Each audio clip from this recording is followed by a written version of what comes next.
Hello, welcome. This is the Unscrambled Manifesto of Africa.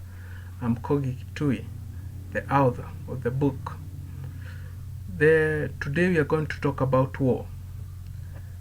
The declaration of war is not a matter to be taken lightly.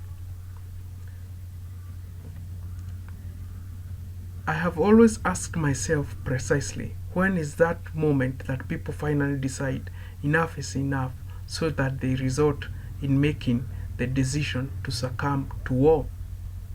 Do they do this after exhausting all manner of alternatives? Or do they hastily indulge in war and soon after losses they discover their conscience and then with great embarrassment to try the alternatives? Rarely is the former. The seductions of the latter have more gravity, fueled by the vices of men: ego, superiority complex, enslaving, fear, envy, lies, greed, and spiritual wickedness. Definitely, war extorts a high price from both warring parties. Lives are lost. Dreams of young people are shattered. Loved ones are separated. The economy tumbles. The environment is distorted. The time trajectory of all things receives an indelible charge. These streams of thoughts flood within me as I ruminate on the remarks by the president that he has declared war on corruption. Did he mean it? Are we now at war? In ancient times, war was raw. Sometimes people went to war for honor, pride, to conquer, and at times it rose spontaneously, and other times through the dumbest of reasons, to the extent the soldiers at war had no justifiable cause to engage in battles. They just fought to follow orders of the crown or for the pay, and at times after threats. Sometimes I wonder, who is man that such terrifying death machines should be made to take him down? He is not like the rhinoceros, clothed in leather armor. He has no claws like those of the tiger. His heart is not like the grizzly bears that can take up to 18 bullets to stop. His strength cannot match that of the mountain gorilla. Neither is he as gigantic as the great blue whale.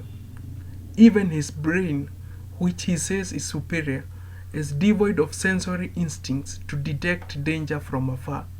He cannot navigate uncharted seas like the turtles, see through via sonar like the dolphins, or even detect other wavelengths beyond the visible light spectrums.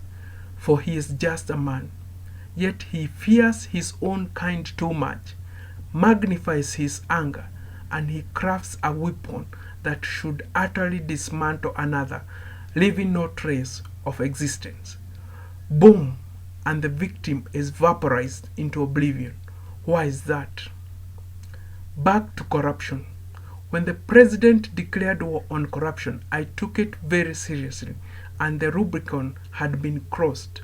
Enough was enough, and even though he did not call up youths to take up arms and join in this war, having dedicated it to existing corruption fighting institutions that have always failed the expectation of Kenyans, I decided to think of this country and what I could do in my capacity to fight corruption. For since I was born, I have known not many great causes to join like this one, seeing that it also links to my other self-interest of being a scientist.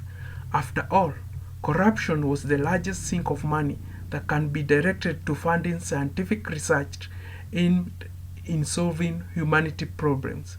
Maybe dumb is the reason that nowadays one can die of a drug-resistant superbug, a cancer, some novel pandemic, reckless traffic accidents, also fueled by corruption and negligence, or even from indirect causes charged by our own Bureau of Standardization being compromised and incapacitated to the extent that we are every day consuming by hazardous poisons, and it's only because of the good Lord that we are alive.